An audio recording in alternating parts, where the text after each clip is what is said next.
বন বিভাগের তথ্য অনুযায়ী কক্সবাজারে হাজার হাজার একর বনভূমি সরকারি সংস্থার কবজায় রয়েছে। এইসব জমির বরাদ্দ বাতিল করেছে অন্তর্বর্তী সরকার। সরকারের দুই উপদেষ্টা জানিয়েছেন, তথাকথিত উন্নয়নে দখল হওয়া বনের জমি ফেরত যাচ্ছে বন বিভাগে।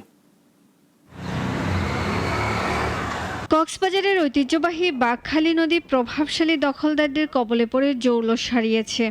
অন্তর্বর্তী সরকারের দুই উপদেষ্টা এম সাখাওয়াত হোসেন ও সৈয়দা রিজওয়ানা হাসান বাঘখালী পরিদর্শনে যান। কক্সবাজারে আধুনিক নৌবহর গড়তে বাঘখালী নদী দখলদারদের দ্রুত উচ্ছেদের ঘোষণা দেন নৌ পরিবহন উপদেষ্টা। যে সমস্ত ফোর্স শোর এলাকা আইডেন্টিফাই করা হয়েছে সেগুলোকে আমরা খালি করাবো। ভালো হচ্ছে যারা দখল করেছেন তারা নিজেরা সরে যান। বাঘখালী নদী ও 12,000 একর জমি দখল মুক্ত করে বন বিভাগকে ফিরিয়ে দেওয়ার ঘোষণা দিয়েছেন পরিবেশ উপদেষ্টা।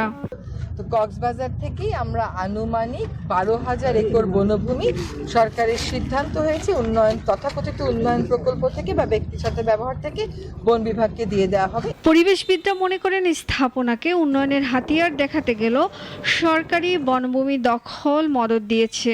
এতে ক্ষতিগ্রস্ত হচ্ছে প্রাণবৈচিত্র্য ও বাস্তুতন্ত্র। সুলতানা মরিয়ম, নাগরিক।